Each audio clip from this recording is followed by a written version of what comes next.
If the man likes, let him cheat.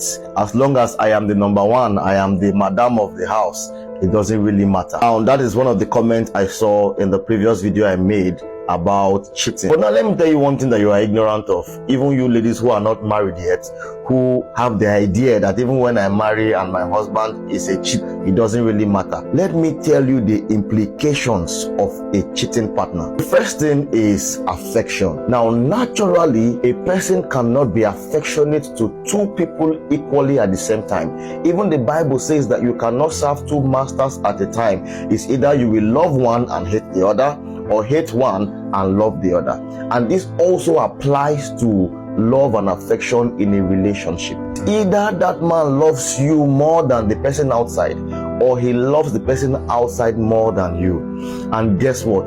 Most of the time, that person outside receives more of the love even than you at home. That's why the person will even look outside in the first place. As affection is being shared in this manner, so also is attention. Because there is you at home and there are other people outside, definitely attention will also be shared. That's why you begin to complain that your partner is not spending much time at home, doesn't even pay attention to your needs, to your desires and all that. That's simply because attention now is being divided, and there are other people outside who are even gaining more of the attention. Then as attention begins to divide, resources also begin to divide. So normally the husband that before we give you enough money to take care of yourself and the children, now will now begin to tell you there is no money, they did not pay us, business is not good and all that, simply because now there is now a sharing of resources between you and between the madam outside, or the madams outside. So even your children begin to suffer. Whatever it is around you begins to suffer, because as much as affection, attention and resources are being shared,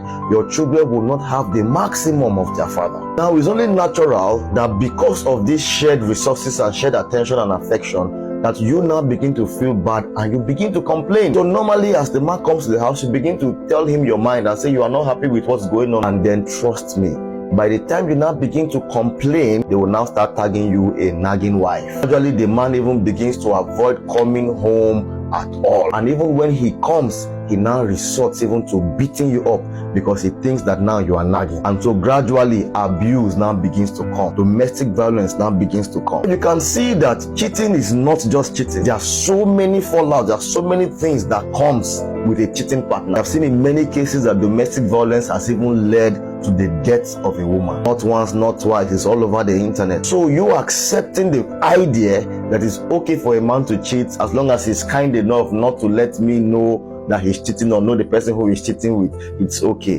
You can see that that is just a delusion, because in the end there are so many dangerous things that can come out of a cheating partner, which is not what anybody should want or should dream for him or herself. Because a cheating partner is a disaster waiting to happen, and trust me, that disaster will definitely happen. Yes, look at my face, I say it will definitely happen.